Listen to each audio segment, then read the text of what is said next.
হযরত আব্দুল্লাহ ইবনে মুবারক রাহমাতুল্লাহ আলাইহি বাণী ছিল ইয়াম। তিনি বললেন, তোমরা আমার এখানে যারা আমার সাথে আসছো হাজী সাহেবরা, আপনারা সবাই চলে যান, আমি ইরাকে যাব না, আমি সিরিয়াতে যাব। সুবহানাল্লাহ। আসল কথা কারো কাছে বলেন নাই, আমি সিরিয়াতে যাব।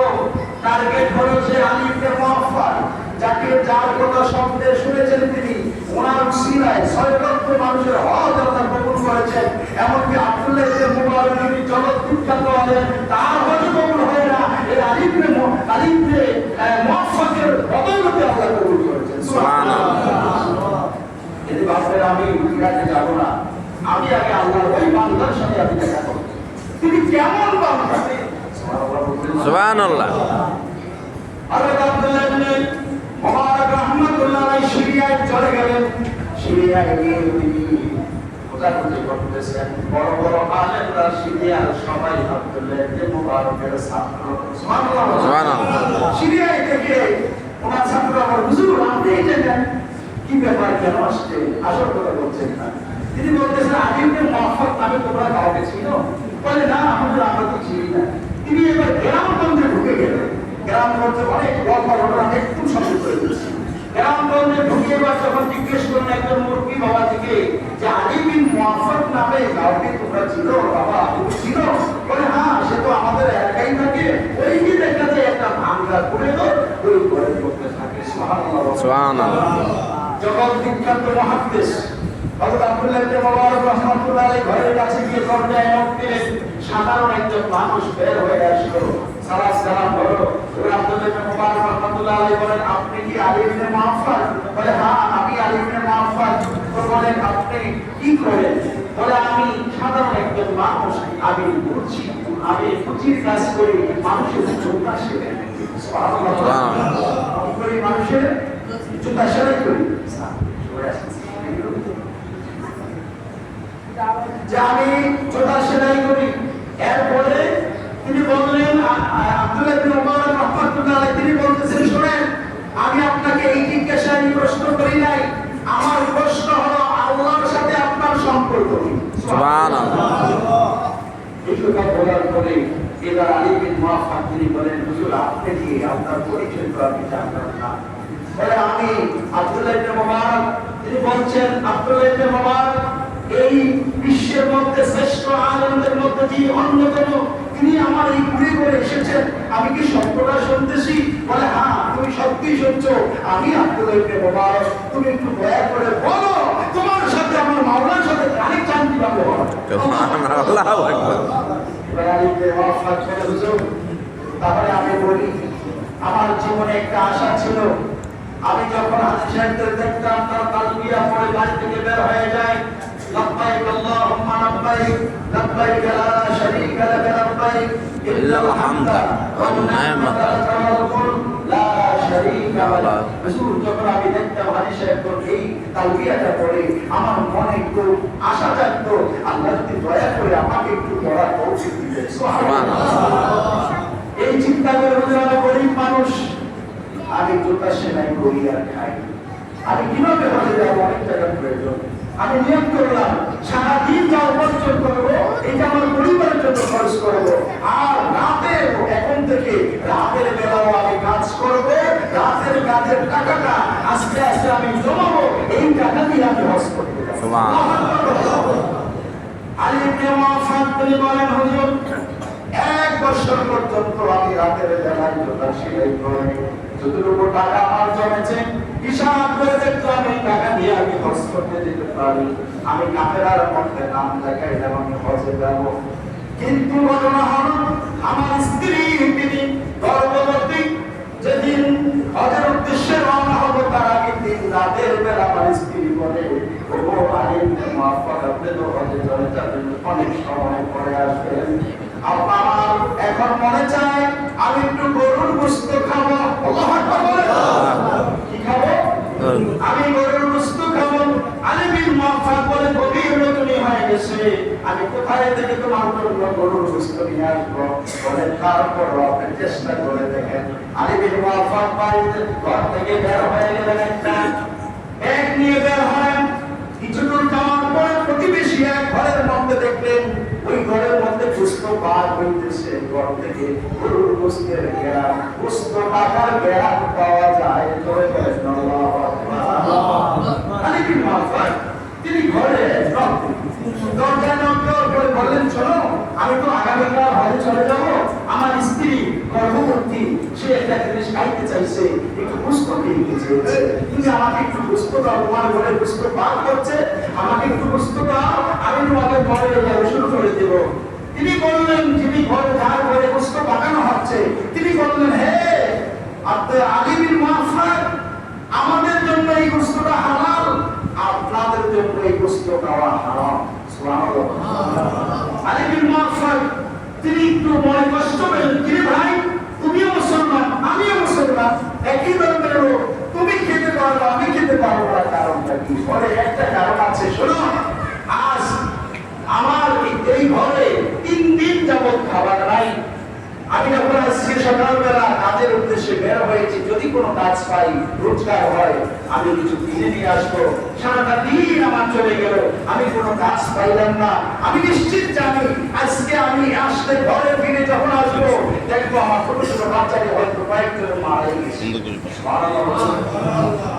আমি যখন ঘোরাফেরা করে আসতেছি শহরের একটা নালার মধ্যে, দেখলাম একটা গাধা মনে আছে। কি মনে আছে? গাধা। কয়েকটা গাধা, বড় একটা গাধা দেখে আমি কিছু বস্তু সেখান থেকে কেটে এনেছি, আমার এই সন্তানের মুখে সিদ্ধ করে আমি এটা দেবো, তারা খাবে, খাইলে অন্ততপক্ষে তাদের জানটা বাঁচবে। আমাদের জান বাঁচানোর জন্য এই বস্তুটা এনেছি। ও আলী বিন মারফাত, মরা জিনিসের, মরা গরু বলেন, প্রাণী বলেন, অন্যান্য প্রাণী যেগুলো খাওয়া হালাল শরীয়তে আছে, সেটা তো আছে। আর বিশেষ করে এই গরু বলেন, মহিষ বলেন, মোরগ বলেন, এগুলো মরা খাওয়া আমাদের ইসলাম ধর্মে কি হারাম। এগুলো কি হারাম। বলে এই জন্য বলেছি, আমাদের জন্য জায়েজ জীবন বাঁচানোর জন্য, কিন্তু আপনার জন্য এটা জায়েজ না। আমি এগুলো সিদ্ধ করছি, যখন একটু এগুলো সিদ্ধ হয়ে যাবে, আমার সন্তানদেরকে নিয়ে খাবো। আলী বিন মারফাত এই কথাটা শুনে চোখের পানি ছেড়ে দিয়ে বলে, ভাই, এই হারাম জিনিস তুমি খাওয়াবে না তোমার সন্তানদেরকে। তিনি তাড়াহুড়া করে নিজের ঘরে চলে গেলেন, গিয়ে ঘরের মধ্যে যা অল্প কিছু ছিল, আটা ছিল, এগুলো নিয়ে আসলেন। আর হজের যতগুলো টাকা তার জমা ছিল, আগামীকাল তিনি হজ করতে রওনা হবেন, এই টাকাগুলো এনে এবার প্রতিবেশী হাতের মধ্যে তুলে দিলেন। বলেন আল্লাহু আকবার। প্রতিবেশীর হাতে তুলে দিলে প্রতিবেশী নিতে চায় না, বলে খোদার কসম করে বলছি রে ভাই, তোমাকে দেওয়ার জন্য আমি আমার এই টাকাগুলো নিয়ে এসেছি, তুমি নাও। হজের জন্য টাকা জমাইছি, হজে যাবো না, তুমি আমি হজে যাবো আল্লাহ করে, কিন্তু তুমি আমার প্রতিবেশী হারাম খাইবা, আমার সহ্য হয় না। সুবহানাল্লাহ। দিয়ে এবার ঘরে গিয়ে আলী বিন মারফাত কাঁদতেছে, বছরে কাঁদতেছে। আগামীকাল হাজি সাহেবরা রওনা দিবে, এই বাড়ি থেকে বের হয়ে যাবেন, আমিও তো তাদের মধ্যে একজন ছিলাম, কিন্তু আমি তো যেতে পারবো না, আমার টাকাগুলো তো আমার প্রতিবেশীকে আমি দিয়ে দিচ্ছি। গরিব লোকটা হারাম খাইতেছিল, হারাম থেকে আমি তাদেরকে রক্ষা করেছি, দিয়েছি। তিনি বছরে যাচ্ছেন। এভাবে কাফেলা যখন চলে আসলো, মক্কা শরীফে চলে আসছে, মক্কা শরীফে যারা হজ করছেন তারা দেখতেছেন আলী বিন মারফাত, কেউ দেখলেন কাবা শরীফের চত্বরে কাবা শরীফ তাওয়াফ করে, কেউ দেখলেন আরাফাতের ময়দানে অবস্থান করছে, কেউ দেখলেন জামারাতে কঙ্কুর নিক্ষেপ করছে, কেউ দেখলেন মাকামে সাফা মারওয়ায় ঘোরাঘুরি করছে। সর্বশেষ দেখতে দেখতে নবীকে রওজা মোবারক জিয়ারত করছে। আল্লাহু আকবার। হজের অনুষ্ঠান শেষ হয়ে গেল, সংক্ষেপ করছি, হজের অনুষ্ঠান শেষ হয়ে গেল। এবার সবাই আস্তে আস্তে আসতে শুরু করলো বাড়িতে। একদম এসে বলে, হে আলী বিন মারফাত, ও আলী বিন মারফাত, তোমাকে আমি দেখলাম তাওয়াফে কুতুবের মধ্যে গিয়ে প্রথম দিন তাওয়াফ করা হয়, তাওয়াফে কুতুব বলে। ভাই, তোমাকে আমি তাওয়াফে কুতুবে একবার দেখলাম, আর দেখলাম না, কিভাবে হজ করবা? কোনো ছিল এই কথাটা বলতে শুনি, কিছু বলে না, বলে চুপ করে রয়েছে। আরেকজন এসে বলে, দেখা করতে আসছে, বলে ভাই, তোমার তো আরাফার ময়দানে দেখলাম, এমনি দেখলাম না। আরেকজন এসে বলে, অনেক জনে আসছে, সর্বশেষ একজনে একটা প্যাকেট নিয়ে আসছে, আল্লাহু আকবার। একটা বলি নিয়ে আসছে, এসে বলে, আলী বিন মারফাত, নবীজি রওজা মোবারক তুমি জিয়ারত করছো মদিনা মুনাওয়ারাতে, রওজা নবীজি তুমি রিয়াদুল জান্নাহ, তুমি রিয়াদুল জান্নাহর মতো নামাজ পড়তেছিলা, আমাকে এই ব্যাগটা তুমি দিয়েছিলা যে ভাই এটা একটু রাখো, আমি নবীকে জিয়ারত করি, এরপর এসে নিয়ে যাবো। ও আলিমুল মুআফফার, তুমি যে গেলা আমি তো ফিরে আসলা না, এই নাও তোমার ব্যাগ আমি নিয়ে এসেছি। আল্লাহু আকবার। এই কথা যখন শুনলেন আলিমুল মুআফফার অঝরে চোখের পানি ছেড়ে নিয়ে কান্না শুরু করেছিলেন। কাঁদতে কাঁদতে নিস্তেজ হয়ে যখন ঘুম এসে গেল, ঘুমিয়ে পড়ে দেখে আমার দয়ার নবী মায়ার নবী রহমাতুল লিল আলামিন তার বান্দার ঘরে হাজির হয়ে গেছে। আমার নবী বলে, আলিমুল মুআফফার রে, ও আলিমুল মুআফফার, তোমার নিয়তটা বেশুদ্ধ ছিল, তোমার ইনকামের টাকাটা এতটাই হালাল ছিল রে, তুমি যেতে পারো না আমার একটা গরিব উম্মতের হারাম খাওয়া থেকে তুমি তাকে রক্ষা করেছো।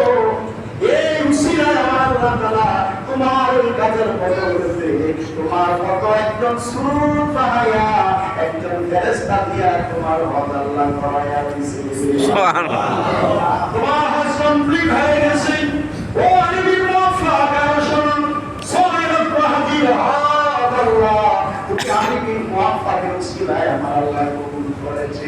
সুবহানাল্লাহ। আলিমুল মুআফফার সর্বশেষ ব্যক্তি তোমার কাছে যে হাদিয়াটা দিয়ে গেছে, এই হাদিয়াটা কেউ পাঠায় নাই রে, এই হাদিয়া আমি নূরের নবী তোমার কাছে পাঠায়া দিয়েছি। সুবহানাল্লাহ। আমার নবী দিয়া হয়ে গেল। ভাই কি শিখলাম? প্রতিবেশী, প্রতিবেশী আমার চতুর্দিকে যারা আছে গরিব অসহায়, তাদের দিকে যেন আমরা একটু চাই, তাদেরকে যেন খেদমত করি। আপনি বারবার হজ করছেন, বলেন আপত্তি নাই, আপনার হজ করা একবার নফল একবার ওয়াজিব, এ ফরজ, বাকিগুলো নফল। আচ্ছা নফল হজ করে অসুবিধা নাই, কিন্তু আমার চতুর্দিকে যারা গরিব আছে তাদেরকেও দেখা দরকার আছে না? আছে। জোরে বলেন না যে আছে না নাই? আছে। আজকে আমরা কুরবানি করছি, আল্লাহ আমাদের যাদেরকে তৌফিক দিয়েছেন আমরা কুরবানি করব, পশু জবাই করব। আমাদের চতুর্দিকে যারা গরিব আছে তাদের কাছে কি গোশত পৌঁছানো